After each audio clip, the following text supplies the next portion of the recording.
This story being with old Marley being died as a doornail. Scrooge and old Marley were business partners for countless years. Scrooge was his one and only business partner, worker, friend, and mourner. No one attended Marley's funeral except the priest, the clerk, an undertaker, and Scrooge himself. Ebenezer Scrooge is a very miserable, cold and greedy man. He did not care about anything or anyone at all. He only cares about his business and counting gold coins in his office. No one would stop asking Scrooge how he's doing or asking him to visit him. But Scrooge didn't care, and he prefers to be left alone. It was Christmas Eve. Scrooge was busy sitting in his office, counting gold coins while keeping his eyes at his clerk who was copying letters. Huddling beside, a figure much similar than Scrooge. And on this very good day, his nephew Fred decided to visit Scrooge at his office. Well, Merry Christmas, Uncle. Oh. I have lost my count on these coins. Christmas is nonsense. Huh? Christmas? A nonsense? You know that means, right, Uncle? What's so merry about Christmas? Why are you so happy? You are poor. Come on, Uncle. Why do you have to buy that? You are quite rich. Oh, be quiet. Christmas is still nonsense. Oh, Uncle, please don't be angry. How can I not be angry when people are forced in believe this word make people happy? How are they supposed to pay their bills when they don't work on Christmas? Anyone that says Christmas is full. Oh, Uncle, you shouldn't say that.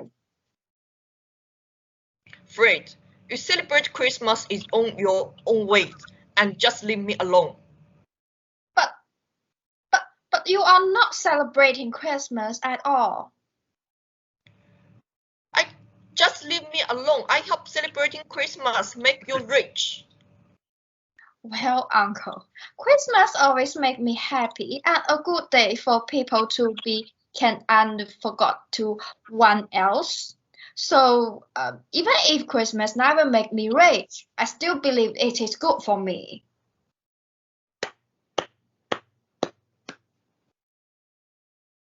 Be quiet or you lose your job. Since you are so good at talking, why are you not in the parliament then? All right, Uncle. Please don't be angry. So, will you come and have dinner with us tomorrow? I won't go unless I die. Uncle, why could you say that? Then why do you want to get married? Well, because I love my wife, so I got married. Love? Huh? Love is nothing but lies. When Scrooge heard what his nephew said, it seemed as if he had heard a big joke. Love doesn't excite in Scrooge's miserable and cold heart. Uncle, you never come to see us before I got married. I did not ask you anything. I just hope we can become close with each other. Well, Fred, I want nothing from you at all. Just leave alone. Oh, Uncle, I feel very sorry for you. I wish you a quite Merry Christmas, Uncle. Hope you are happy. Have a good afternoon and goodbye, sir. Hope you have a good afternoon. Fred walked out of Scrooge's office without saying another word to his uncle.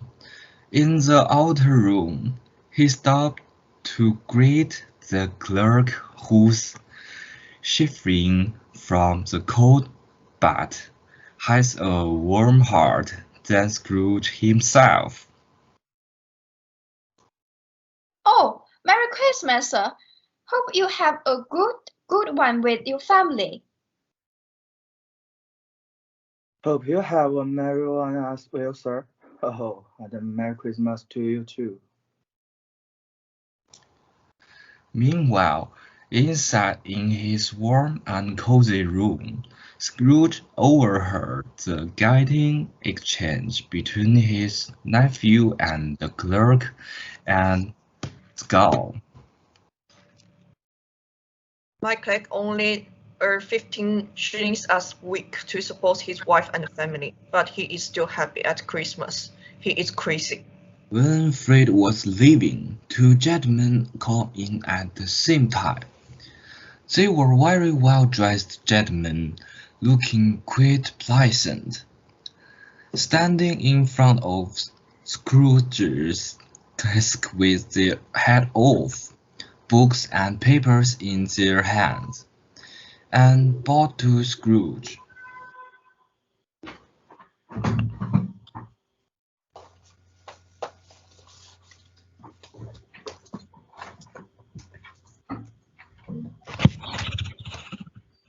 I think this is Scrooge and Marley.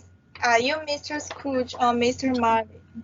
I am Mr. Scrooge. Miss Molly died 7 years. Sorry to hear about Miss Manley. Well then, we believe that his godness has passed to you. Here is my card, sir.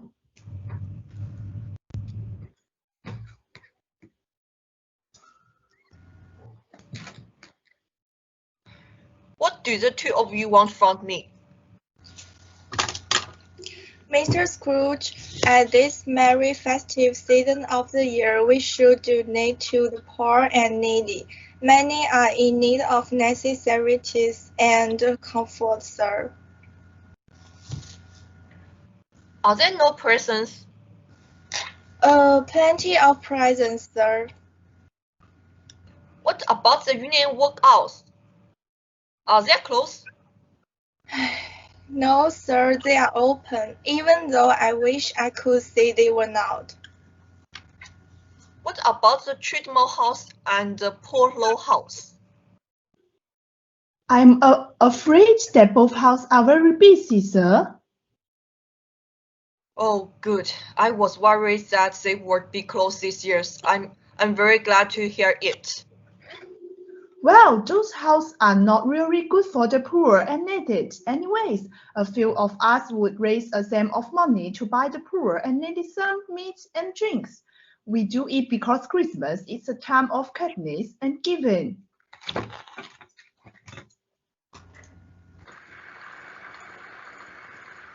What name would you like me to write, sir? Nothing.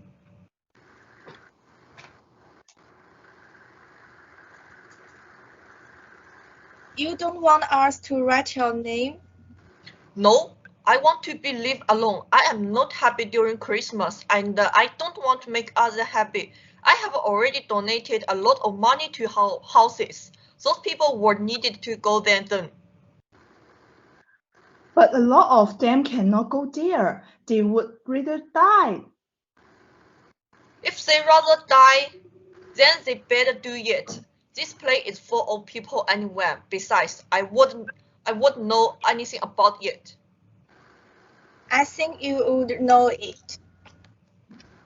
Well, then it has nothing to do with me, and I am very busy with my business. I cannot take care of other people.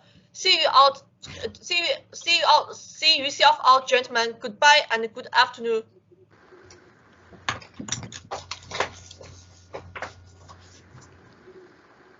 The gentlemen saw clearly that there's no point in taking their points with Scrooge, so they left the room without saying anything to Scrooge.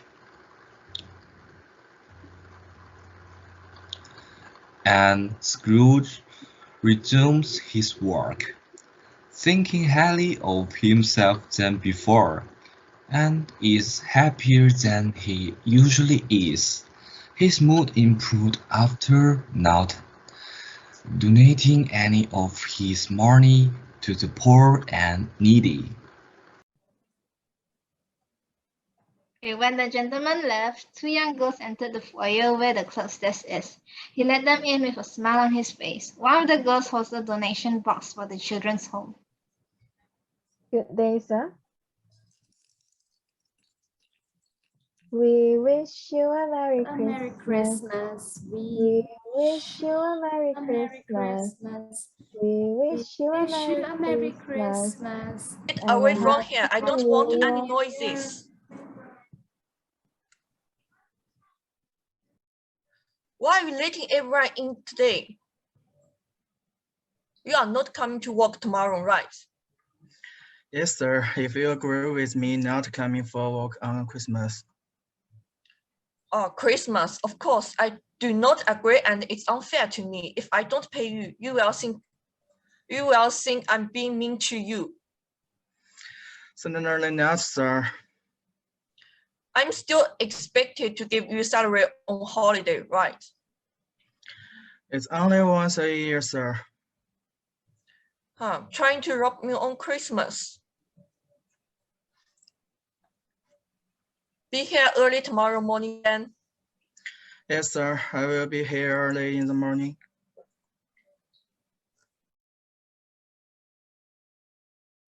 K-E-R-S-A-N-K.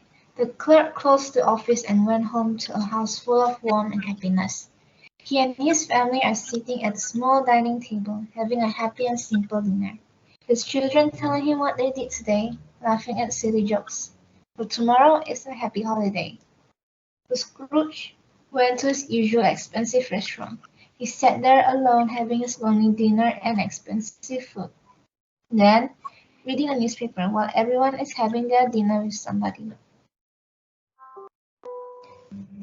After that lonely dinner, Scrooge went back home to his cold and dark house, frowning at all the people on the sidewalk, doing shopping for Christmas, people caroling, children running and holding sweets and presents in their hands, laughing with joy.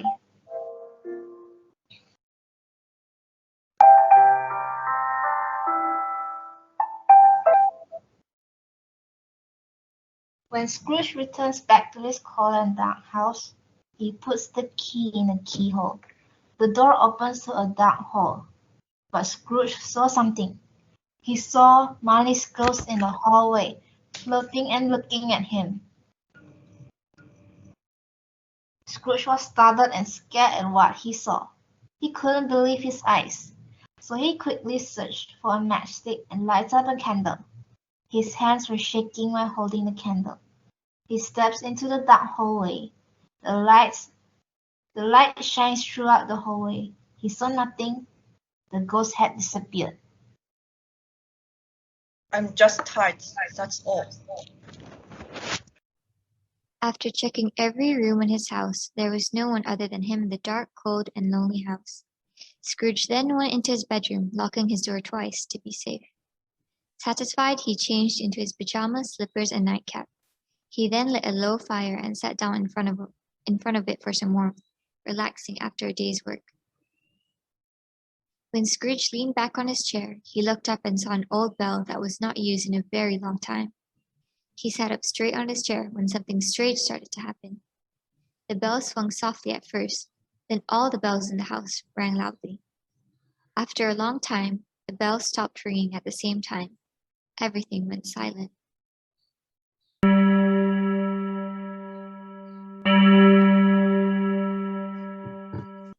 My goodness, what is happening? Is this some kind of prank?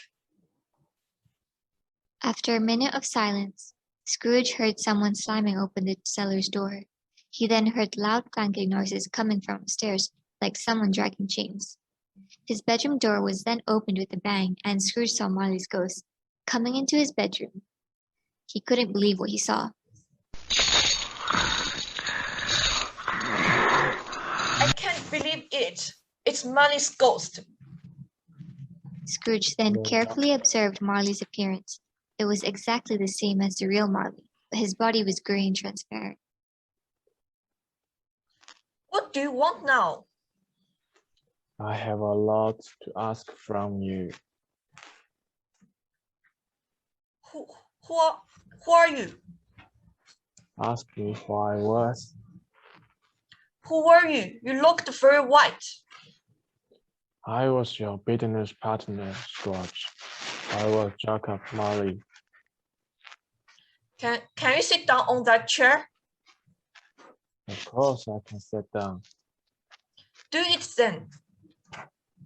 Scrooge doesn't know if ghosts can sit without falling through the chair. That's why he asked the ghost to sit. But Marley's ghost sat on the chair as if he sat there before he died. You still don't believe me?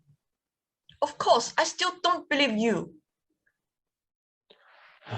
Then what can I do to show you that I'm real? I don't know. Why do you not believe in what you say? Because I could be real tired after the day's work, or it's something that I ate just now that I could be feeling really sick. In other words, I could just be dreaming about you, whatever you are. Marley's ghost did not say anything, but he sat perfectly still on the chair in front of Scrooge, just staring at him. Scrooge, on the other hand, was very annoyed, and he hoped the ghost would stop glaring at him.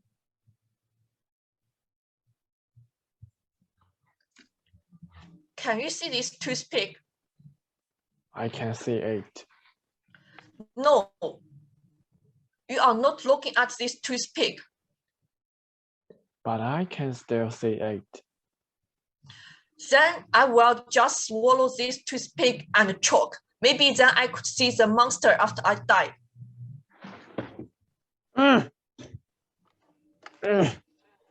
Oh, please let me go. Why are you looking for me? Now, do you believe me? Oh, I don't know, but why must the spirit come to me? I'm doomed to roam around on this earth, and I cannot move on in the afterlife. You will be like me too if you do not change your ways. Why are there chains tied around you?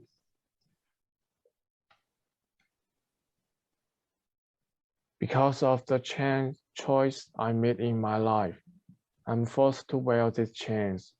Now, I tell you, if you don't change your ways in this life, if you are still greedy, you will be changed like me in your afterlife forever.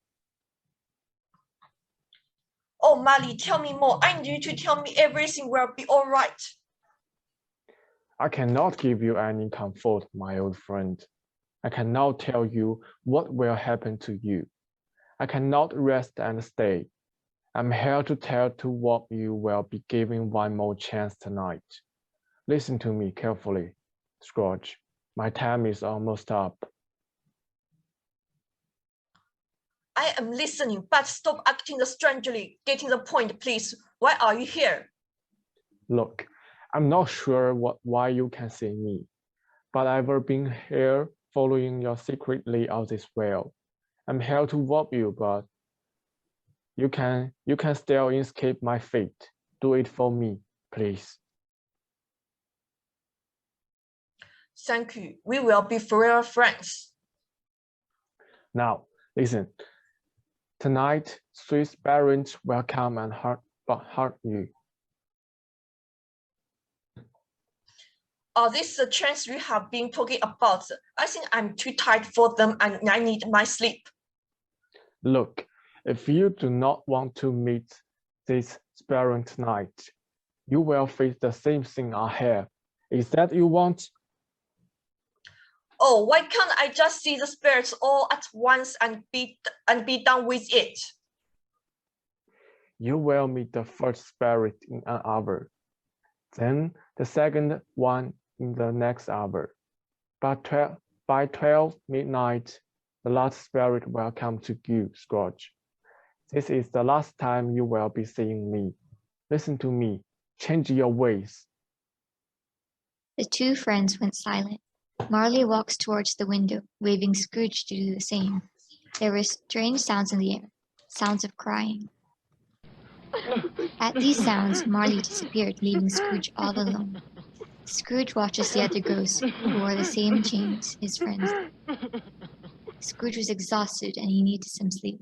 Marley did not think of anything else anymore and went straight into bed, immediately falling into a deep sleep. Scrooge wakes up at midnight, which leaves him feeling puzzled. Was he asleep the entire day, or that it's actually noon and the sun has just set? He suddenly remembers the words of Marley's ghost, saying that the first of three spirits will arrive when the clock strikes 1. The first spirit appears. You, the spirit, sir, whose coming was warned to me? I am. Who and what are you? I am the ghost of Christmas past. Whose past? Past.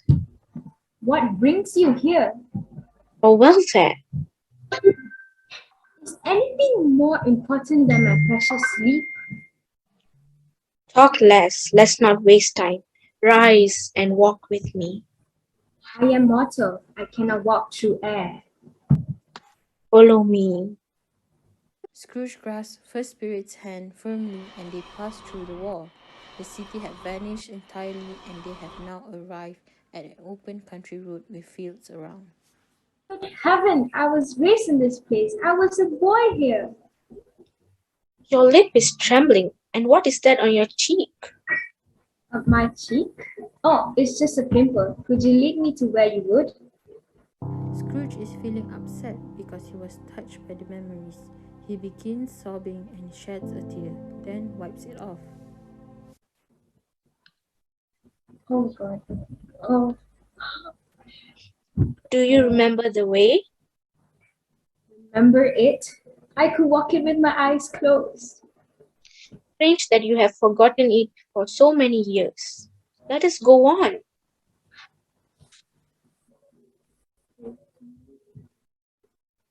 As both of them walked through the city Scrooge grew up in, Scrooge could not help but smile along the way as he recognized everything, the gate, the post, and the trees. From afar, he sees a little market town with a bridge, a church, and the winding river. There were some boys on furry and messy ponies coming towards them, calling other boys who were on country carts driven by farmers. All the boys looked so happy and shouted to each other through the wide fields that were noisy with cheerful music that even the fresh air was laughing. These are but shadows of the things that have been. They are unaware of us. Scrooge stared at the happy boys with a smile. The joyful travellers continued to arrive, and as they came, Scrooge was able to name each person. Seeing the people he knew made him so happy and delighted. His cold heart turned warm, and his sad and empty eyes were filled with joy upon seeing the travellers pass through. Scrooge was filled with happiness when he heard the people greeting Merry Christmas to each other as they passed by each other. But what does Merry Christmas mean to Scrooge? Upon hearing Merry Christmas, what good had happened to him? Come on, let's go. Where are we going? The spirit did not answer Scrooge and made him follow it to the place he spent most as a child, his school. The school is not quite empty. A lonely child is still being ignored by his friend. I knew it. Follow me. Scrooge follows the spirit without complaint. Scrooge and the first spirit left the high road by a familiar lane. Then they saw a large house, but one of the broken fortunes for the big offices were later used. The walls were damp and mossy, their windows broken and their cage decayed. Chicken clucked and walked in the stables, and the carriage houses and sheds were overgrown with grass. Nor was it more dry of its old state within, for entering the dull hall and looking through the open doors of many rooms, they found the mansion poorly furnished, cold and white. The place was cold and gloomy with an earthy smell in the air. Scrooge and the spirit entered the house through the back door across the hall. The door opened itself, and in front of them was a room that looked sad and gloomy, decorated with plain and empty desks and furniture. Where are we? Don't you recognize this house? It was where you spent your time alone, as usual. In the room, he saw a lonely boy reading by a wick fire. Scrooge sat down and sobbed upon seeing his poor and pitiful younger self. The house was dead silent, not a squeak or echo. There was not even a dripping sound of the drain in the backyard, or even any sound from the leafless branches of the emotionally depressed Scrooge. Not the still swinging of an empty storehouse door, no, not even the sound of the fire could be heard, but to Scrooge, the emptiness of the house gave him comfort, which led him to crying. In spite of the fact that they had only just left the school, they found themselves in the bustling streets of a city, where shadowy figures passed by and repassed, where carts and coaches scuffled for position, and where the noise and bustle of a real city abounded. It was obvious from the decorations in the stores that it was once again Christmas, but it was getting late and the streets were illuminated. Do you know this place? Yes, I know it. It was the place I was apprenticed. They entered the building. Scrooge burst into tears due to excitement when he saw an elderly gentleman in a Welsh wig sitting behind a desk so high that if he had been 2 inches taller, he would have hit his head on the ceiling. Oh my, it's old Fezwick. Thank goodness he's alive again. After sitting his pen down, old Fezwick raised his eye to the clock, which read 7 o'clock. It was like he had just rubbed the oil off his hands.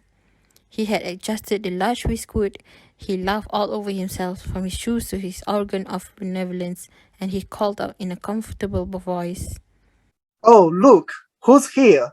It's Ebenezer and Dicky." Bringing his fellow apprentice with him, Scrooge's former self entered the room with a haste. That is Dick Wilson's, to be sure. The spirit and Scrooge both looked back at Scrooge's past about the things he had done whilst working for old Fezwick, along with his good old pal, Dick Wilkins. "No more work tonight. It is Christmas Eve. Let's have a shutters up." It was like watching racehorses as they charged into the street with the shutters and had them up, barred and pinned. An exasperated old Fezwick skipped down from his perch on the top of the office building, making both Ebenezer and Dick clear the space. With old Fezwick watching, they could and would have cleared everything away.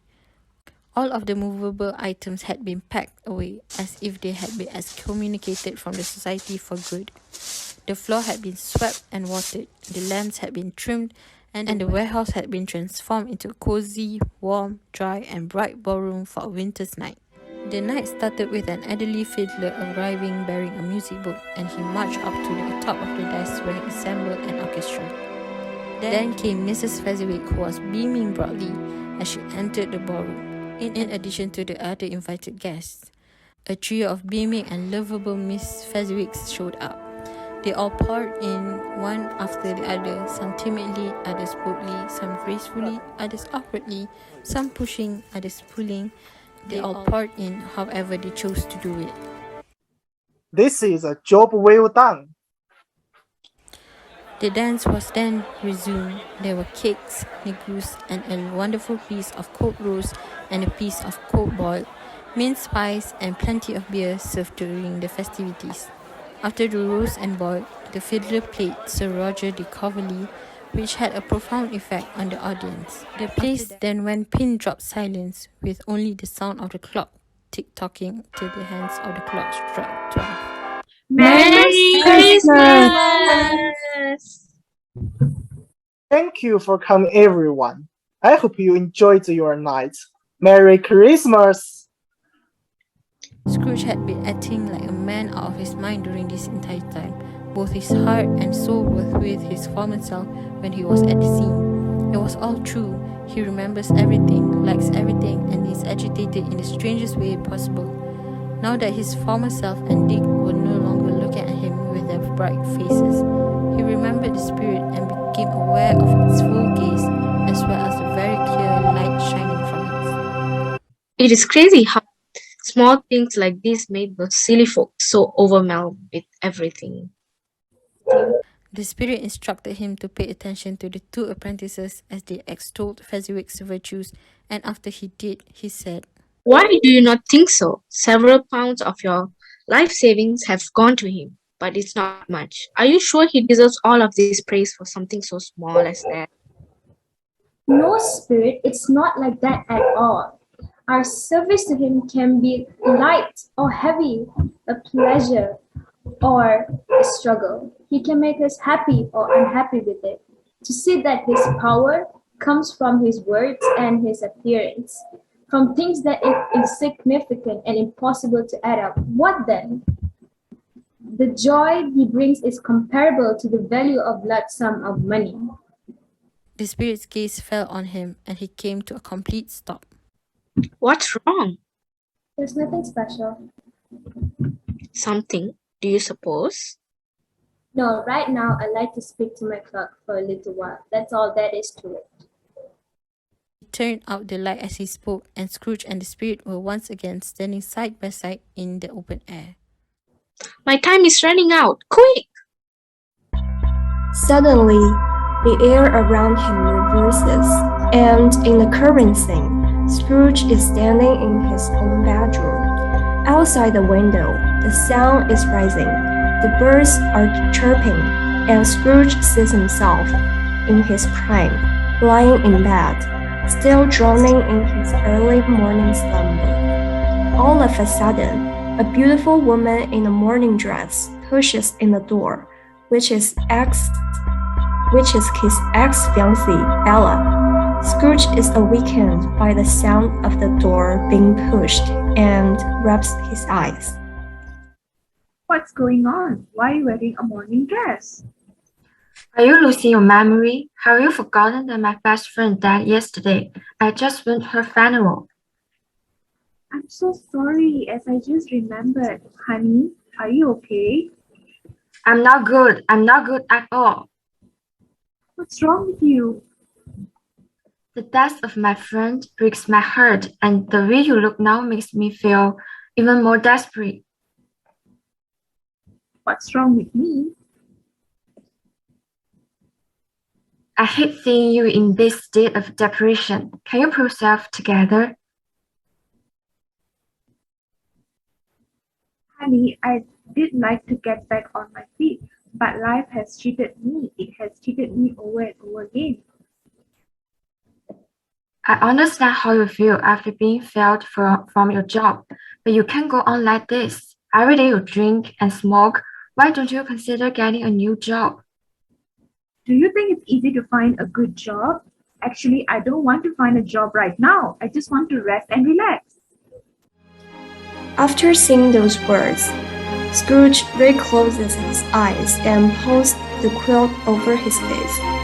Bella stares at Scrooge every move, tears of despair slipping from her big, beautiful blue eyes. Are you afraid to live in the world now? Yes, I am afraid of the world. I see nothing but negativity in you, and you scare me. Why? At such a sad time for me. Is there anything you can do but blame? Bella feels that Scrooge is not listening to her at all, and her gorgeous face turns red in a moment of anger. She grabs a ceramic vase and throws it hard to the ground. The sound of the vase breaking resembles the sound of her heart breaking. Everything is of your own self. You were failed because you were caught taking money from the company. If you weren't so greedy for money, things wouldn't have gotten so bad. Stop it! I don't want any more accusation from you. You disappoint me. Let's end our relationship. No, I don't want to break up. Believe me, it will get better in a while. At this time, all the explanations and promises Scrooge made seemed so useless and weak to his fiancée. What he saw in his fiancée's eyes was no longer trust, but endless love. You have changed. You have become a person I don't know. No, I'm still me. You must believe me. I'll keep all my promises to you. No, you won't. No one knows you better than me. And no one is more disappointed with you than me. You are no longer the man I first dated. I think I don't love you anymore. As she spoke, sad tears left her eyes. She stretched out her right hand and wiped the tears from the corners of her eyes. Then she turned and left Scrooge straightway, closed the door heavily, leaving Scrooge standing in the place alone. Suddenly, Scrooge came back and growled angrily at the first spirit. I want to go home. Don't show me anymore. I can't stand it.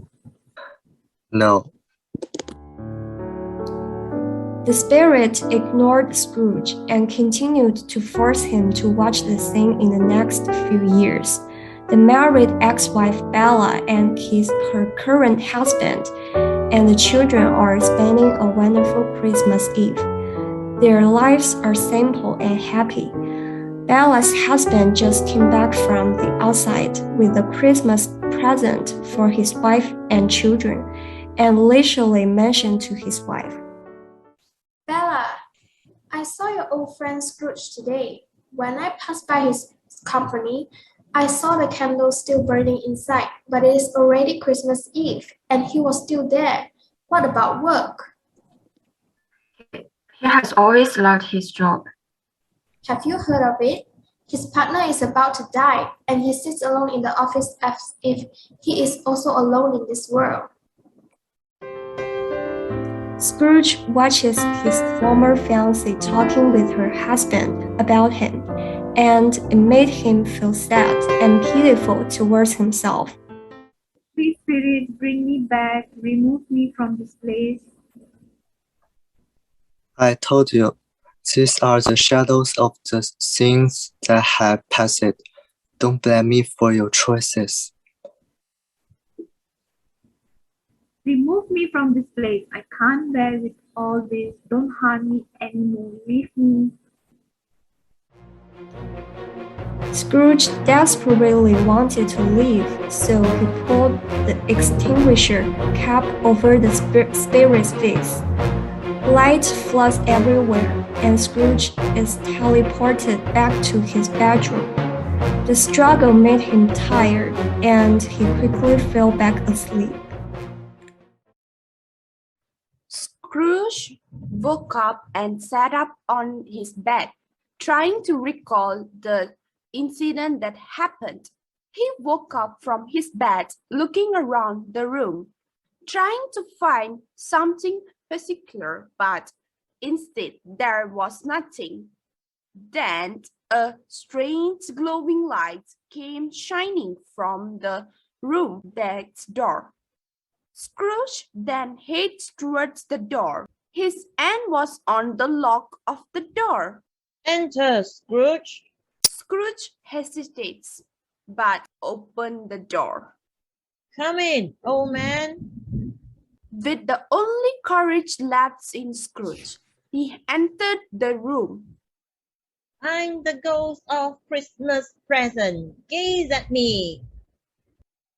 You will never see anybody like me. No. Have you never crossed paths with any of my older brothers recently? No, I have not. How many brothers do you have, Spirit?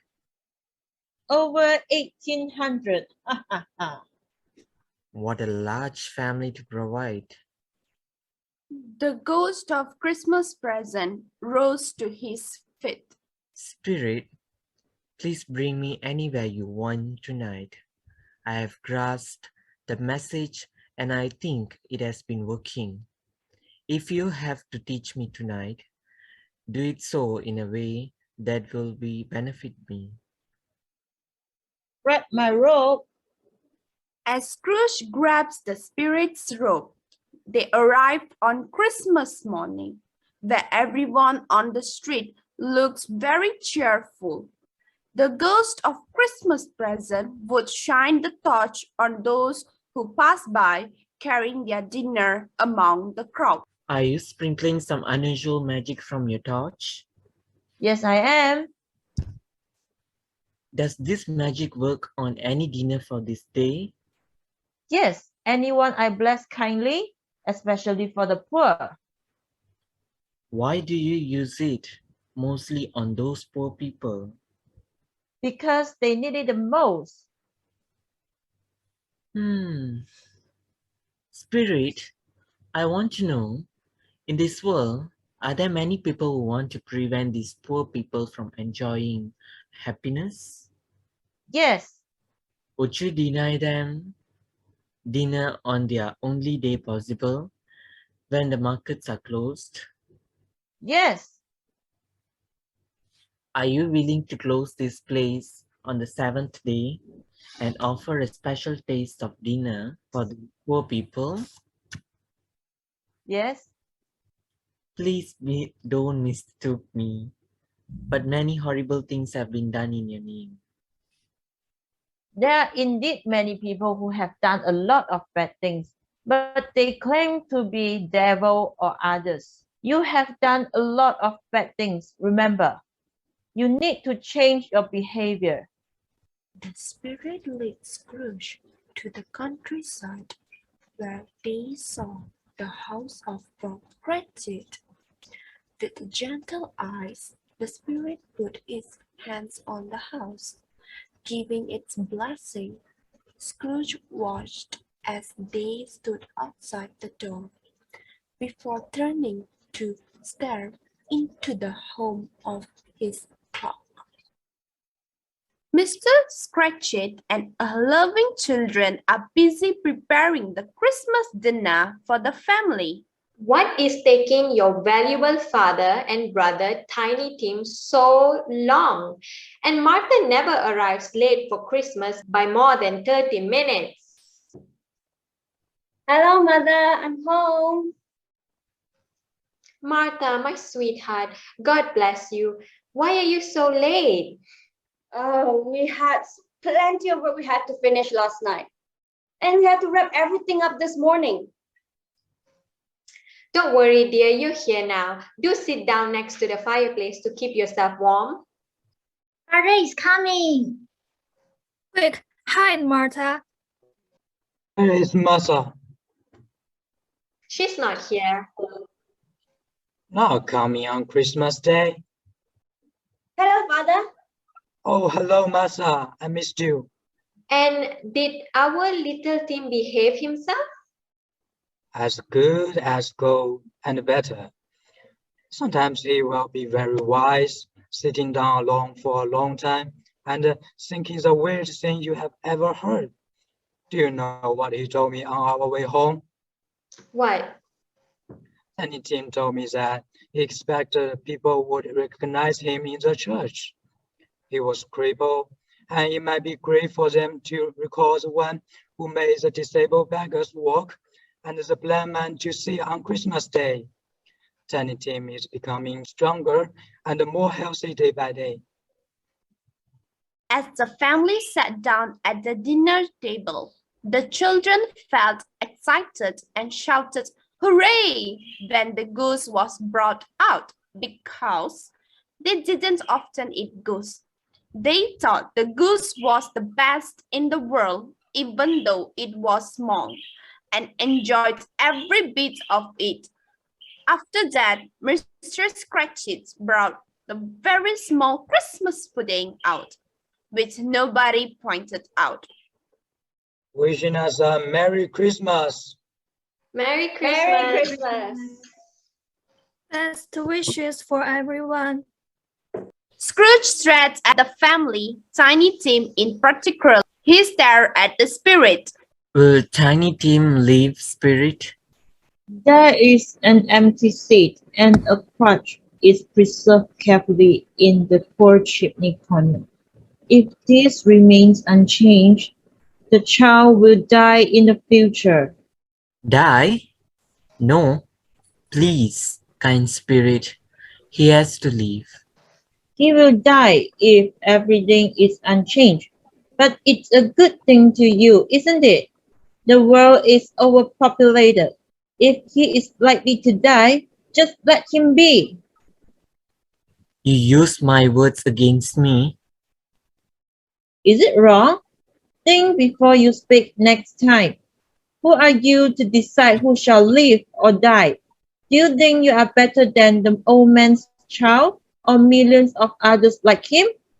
You are more worthless and less fit in heaven. Scrooge shook from where he stood and looked down, only to look up when he heard his name being mentioned. Cheers to Mr. Scrooge. Since it's Christmas, I will cheer for him this one time. Merry Christmas to Mr. Scrooge. I know you would not be happy whatsoever. My dear, it's Christmas Day. The rest of the family cheered as well, despite the mention of Scrooge's name, filling the room with strong negative emotion. The family stayed silent for a full 5 minutes before the room was 10 times merrier than before. The Cratchit's family told stories and sang songs, filling the Christmas joy. Meanwhile, Scrooge continues to watch the family attentively, particularly Tiny Tim, Until the scene vanished. Scrooge finds himself in a bright, dry, sparkling room with the spirit watching by his side, smiling. It was an even bigger shock to hear his own nephew's loud, recognizable laugh, with the spirit looking approvingly at the same nephew. Yes, and he believed Christmas is a humbug too. Shame on him, Fred. He definitely is a funny old man, however not as amusing. Whatever he does, that is on him, and I do not have anything to say as opposed to it. You always did tell me your uncle is very rich, Fred. Yes, his wealth is meaningless if he doesn't do anything good with it, or at least make himself more comfortable. Also, I doubt he will benefit us with it. Well, I ran out of patience with him. Oh, but I have. I could not be angry with someone who suffers from his desire. He doesn't like us, and he will not come and have dinner with us. What's the result? He loses a happy time, which is no harm to him.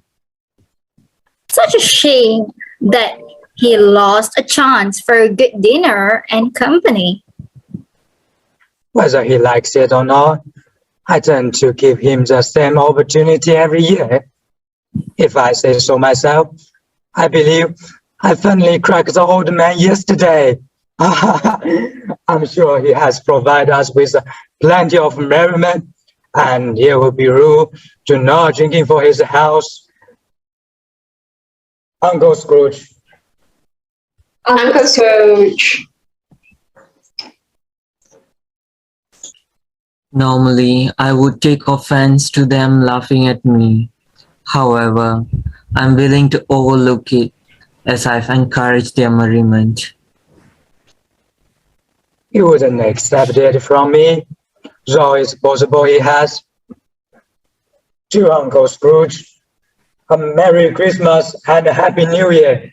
Scrooge feels slightly touched by his nephew's words and tries to say his thanks. However, the surroundings start to shift again as he and the spirits are continuing their travels.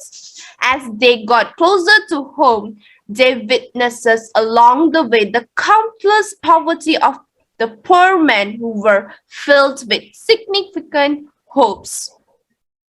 Scrooge enters and notices something moving under the spirit's robe. Excuse me, spirit. I don't know if should I be asking this, but I see something from your skirt which I don't think is associated with you. Is that a foot or a claw I see? It might be a claw, but the flesh that is upon it. Look here.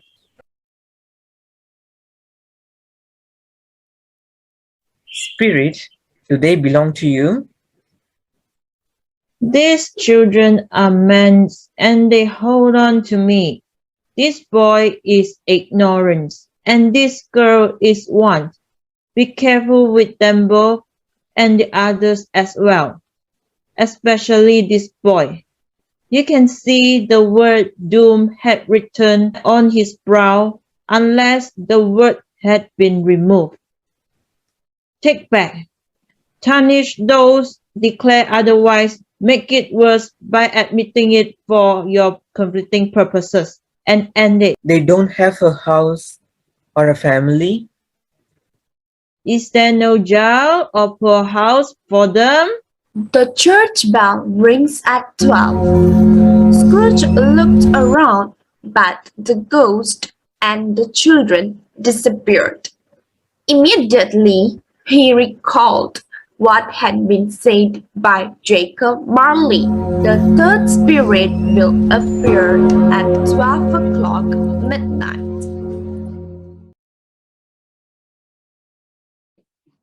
When the phantom slowly and silently came near towards Scrooge, the spirit was covered in a black dress that hid its head, face, and shape.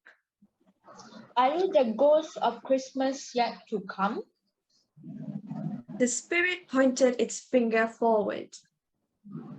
Are you going to point out to me the shadow of things that have not happened yet, but might happen in the future? The spirit leaned its head. Ghost of the future, I'm afraid of you. You just want to do good to me, and I hope to live like this. I'm ready to accompany you. Why don't you talk to me? The spirit's hand was pointed straight. The way, spirit. Scrooge followed Phantom. The spirit pointed at a small group of businessmen. Scrooge stepped forward to listen. All I know is that he is dead. When did he die? I believe it was last night. Why? What was wrong with him? I thought he'd never die. It's God's plan. What about the money? What has he done with his money? Maybe he had left it to his company. I did not receive anything. It will probably be a very low-cost funeral because I have never known anyone in my life. I don't mind going if lunch is provided, unless I have to bring my own food.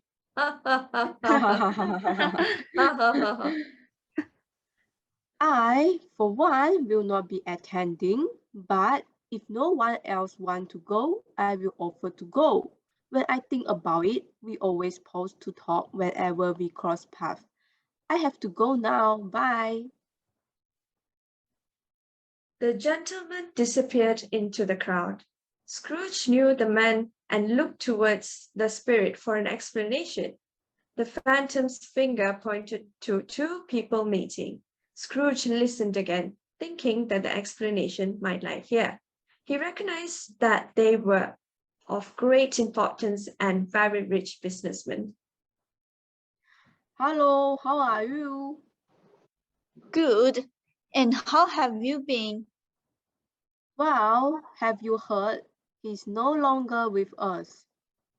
So I'm told. I believe he caught a cold, isn't it? The end of their conversation leaves Scrooge thinking.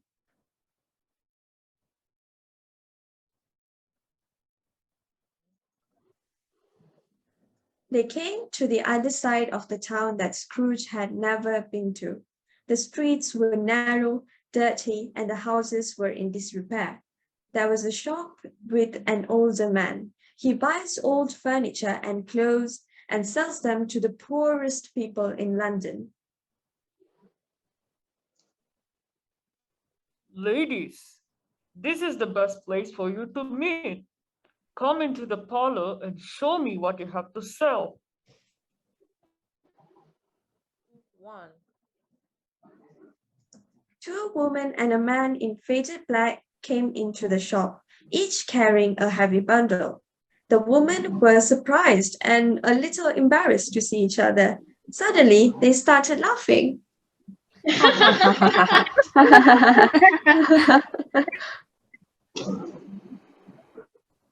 I don't care if everyone knows where this came from. We all have to care for ourselves. He always did. So true. You are right. Do dead people need these things? That man was so stingy when he was alive. So it's no surprise that he died alone. You have never said anything more true than that. Open that bundle, Joe. Just speak out plainly. I don't mind being the first. I believe we all have to do this to help ourselves. It's no sin. Have a look at mine. There are sail, pencil case, sleeve buttons, and a brooch. I'll give you sixpence for all of it. Who wants to go next? I have got few things. There are sheets, towels, apparels, teaspoons, sugar tongs, and boots. You get sixpence too. I always ruin myself by giving the ladies too much. It is my weakness. Huh. Open my bundle, Joe. What do you call this? Bed quills. Huh? You took them while he was still lying there? Yes, why not? I would do whatever I want when I can reach for it, especially from a man like him. Hey, be careful with the blankets. His blanket? Yes, it's his. He isn't going to catch a cold without it anyways.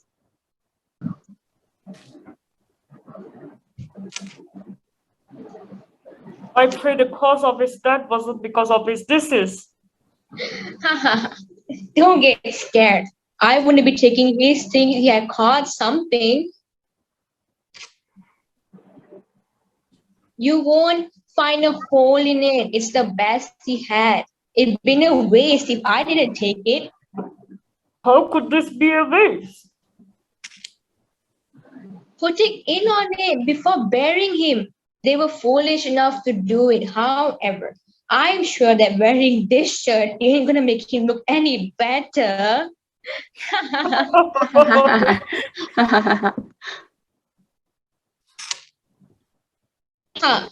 He scared away the people that cared for him when he was alive. Thanks to his foolishness, we end up benefiting from it. Scrooge stands and listens to their conversation in horror. Oh, spirit, I think I can understand. That man they're talking about could be me. Merciful heaven, what is this?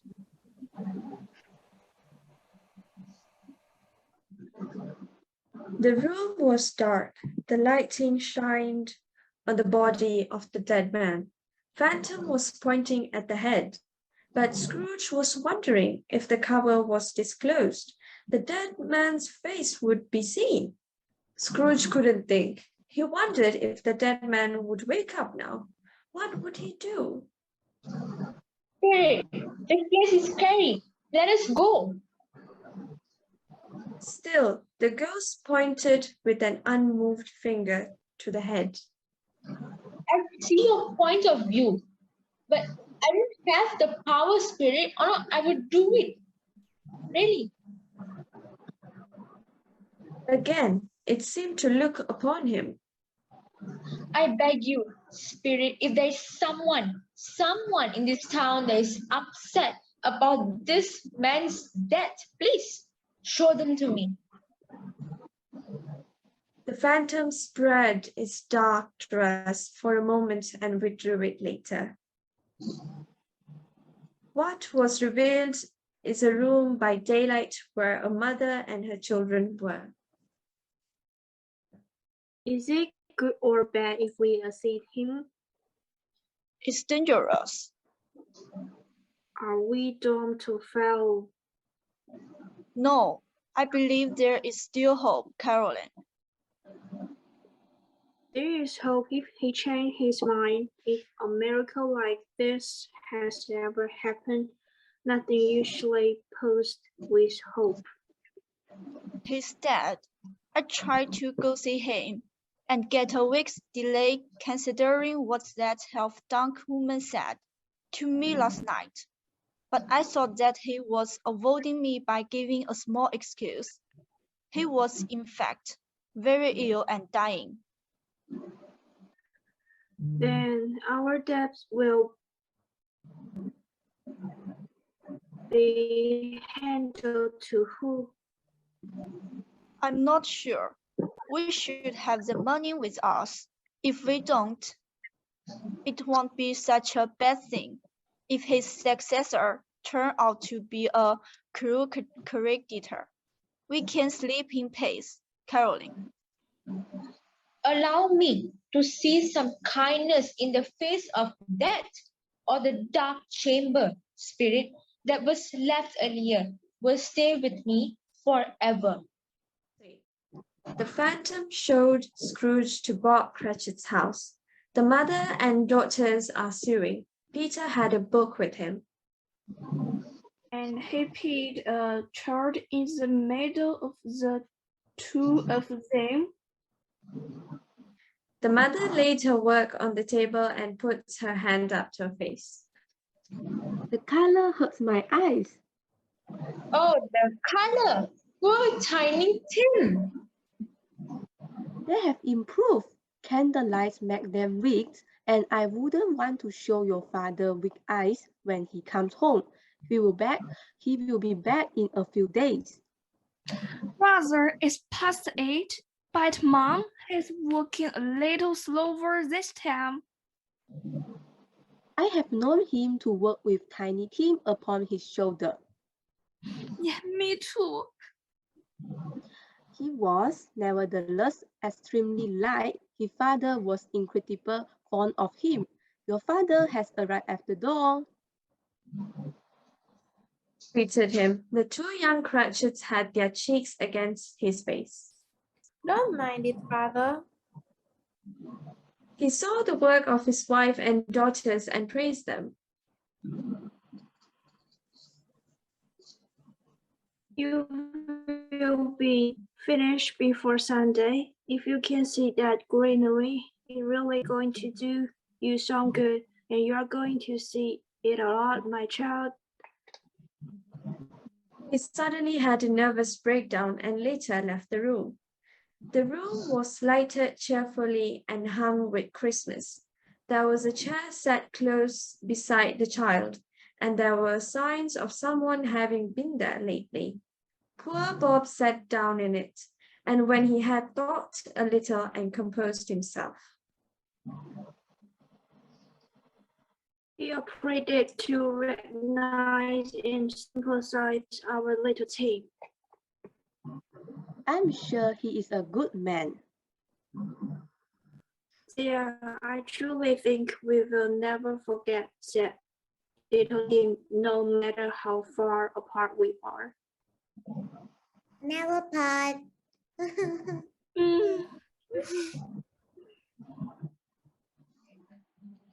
I have a feeling that our time together is coming to an end soon, but I'm not sure what to do. The ghost of the coming Christmas summoned him. There was no pattern to the phenomenon. and he didn't see himself. This court, it's been so long. It was the place where I worked. Let's see where I'll be in the next few days. The spirit stopped and pointed its hand somewhere else. The house is over there. Why are you pointing towards it? The steady finger did not change its shape. Scrooge rushed to the window. The phantom remained the same. He was wondering why he had gone away. He stopped a while and looked around while giving it company. The spirit pointed its finger to one. Scrooge walks tremblingly towards the grave, and he sees new meaning in Phantom's solemn shape. Give me an answer before I approach the stone. Are these shadows of things that will happen or things that might happen? The spirit pointed downwards to the grave. The journey of man will lead to specific outcomes. If it persists, they must take the lead. But if the journey is to be regretted, say it is. Therefore, what are you trying to show me? Scrooge moved slowly to the direction pointed and read his own name engraved on the gravestone. Ebenezer Scrooge. Am I the one lying in bed? No, spirit. The finger is still there. Spirit, I'm not who I used to be. Good, Spirit. Please promise me that I can still change the life that you've shown me. The kind hands begin to tremble. I promise that I will remember Christmas in my heart and I will keep it all year round. I will live in the past, the present, the future, everything. The spirit will be in my heart. Please. Grasped the hand in pain. It tried to break free, and the powerful spirit drove him back. He prayed for the last time, hoping that his fate would be reversed. He saw a change in the ghost's scarf and clothes. It shrinks and collapses into a bed column.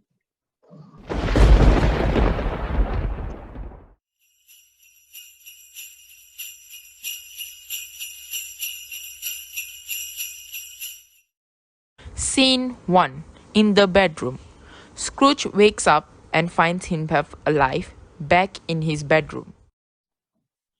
What? Where am I? Wait, what day is it today? It's morning, but what day? How long have I been with the spirits? I don't know. Oh, I'm still alive. They're all still here. The bedpost is my own. The bed is my own. The room is my own. The best part of all of this is I have the chance to make up for all that I've done. I will appreciate every moment of my life. Those three spirits touched my heart. Oh, Jacob Marley, I thank God and Christmas for that. I say on my knees, oh, Jacob, on my knees. The bed curtains are still here. The rings and all of them are still here. They are here. I am here. The shadows will disappear. I know they will. Oh, I don't know what to do. I am light as a feather, happy as an angel, excited as a schoolboy. I'm dizzy like a drunk. A Merry Christmas to everybody. A Happy New Year to all the world. Scene 2. In the sitting room. Scrooge skips to the sitting room and runs about everywhere in joy. Yes! The saucepan is still here. Oh, that's the door. That's the door where Jacob Marley's ghost came through. Ah, this is where the ghost of Christmas presents sat. And oh, that window. I saw the spirits through that window. Oh my God, it was real. It happened. I don't know what day is it today. I don't know how long I've been with the spirits. I don't know anything. I'm like a baby. Never mind. I don't care. I'd rather be a baby. A sweet, lovable baby. Scene 3. In the sitting room. Scrooge runs to his window and pops his head out.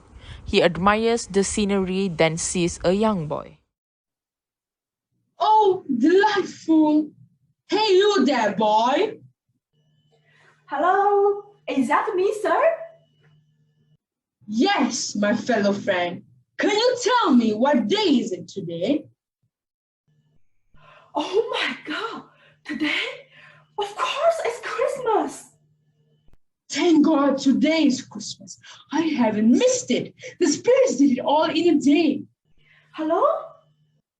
Oh, yes. Do you know the turkey shop on the corner of the next street? Of course, I do. Great, smart boy. And do you know if the big price turkey they have hanging in the store has been sold? Not a little price, the big one. Is that the one as big as me? Yeah, that one. Oh, it's still here. Is it true? Great. Go and get it for me, please. Are you kidding me? No, I mean it. No, I'm serious. I'll tell you where to deliver it. Go out there and buy it. And if you return with the fellow, you will receive a shilling. However, if you complete the work in less than 5 minutes, I shall reward you with half a crown. Okay, sir. I'm going to send it to the critic's home and he will not know who sent it. Now he and his family can enjoy a turkey twice the size of Tiny Tim. Scene 4. The door downstairs. Scrooge writes Cratchit's address on a piece of paper and goes downstairs towards the door. He looks at the door knocker and pats it. I've never noticed the expression on its face. It's a beautiful knocker. Hey, the turkey is here. Whoopity-doo! Merry Christmas, dear boy. Ah, what enormous turkey. It is not easy to carry it to the Camden town. I'll get the three of you a cab. Off you go now, chop chop. Scene 5. The street. Scrooge walks out into the streets with a big smile on his face. Merry Christmas, sir. Blessed Christmas to you. Good morning, sir. Happy Christmas. Merry Christmas to you too, my dear. Scrooge sees one of the portly gentlemen and hurries to greet him. Hello, sir. How are you? I hope things went well for your charity collection. Stay kind, blessed Christmas. It is you, Scrooge? Yes, it is. I'm sorry, but my name may sound unpleasant to your ears. Forgive me, sir. Also, Scrooge leans forward and whispers into the gentleman's ear. Oh, my goodness. It is a joke? No, sir, I am not. I want to repay the charity workers a big sum. Will you allow that? I am speechless, sir. Please come to my office anytime. Yes. I would love to dare, sir. I am grateful to you. Thank you a million times. Scrooge walks to a church and walks about the streets. He meets children and beggars. Then he pats one of the kids' head. Merry Christmas, dear child. Bless you. Merry Christmas, sir. Scene 6. Fred's door and dining room. In the night. Later that day, Scrooge decides to visit Fred. Scrooge knocks on his nephew's door. Is your master at home, my dear? Yes, sir. Where is he, dear? He's in the dining room, sir. I'll show you upstairs. Thanks. He knows me. I'll go in here, my dear. Fred! Oh, God, Lord! Who's that? It is I, your Uncle Scrooge. I have come to dine with all of you. Will you let me in, Fred? Let him in. Oh, Merry Christmas to all of you. Scene 7. In the office. During the day. Scrooge plans to arrive at the office early the next morning. I've got to get to the office before Cratchit arrives. Yes, I did. I arrived earlier than him. What are you doing? Good morning, sir. Mr. Cratchit, you are late. Yes, sir. Hello. What exactly do you mean by coming here at this time? I am so sorry, sir. I am late. Yeah, I think so. Step in closer. Sir, it's only happened once a year. It will not happen again. Yesterday, I was having a great day with my family. Please forgive me, sir. Now, I'll tell you what, my friend. This will not be tolerated any longer. And therefore, I'm going to double up your salary. Oh, really, sir? It's unbelievable to me. Yes, Bob Cratchit. Ha ha ha! I'm going to double up your salary, sir. A very Merry Christmas to you. A happier Christmas that I've ever given you in a long time. And from now on, I'll do everything I can to help your family in whatever way I can. And as for Tiny Tim, he will be able to walk again. I believe he can. Thank you so much, sir. I'm so grateful to meet you. Wish you a Merry Christmas, sir. You're most welcome, Bob. This is what you deserve. Ha ha ha ha ha. Bob, we'll talk about business affairs this afternoon over a Christmas bowl of smoking bishop. Chop chop, Bob Cratchit. Put on the fires and get a new coal bucket. No problem, sir. Scrooge did everything he said and even more. Scrooge limped out slowly without the crutch, holding Tiny Tim in his hand. The Cratchit family watched behind him and walked with him. Just as the old city knew, he has changed. He has become a good friend, a good master, and a good man.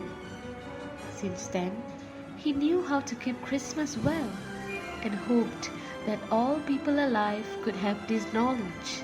And so, as Tiny Tim has observed,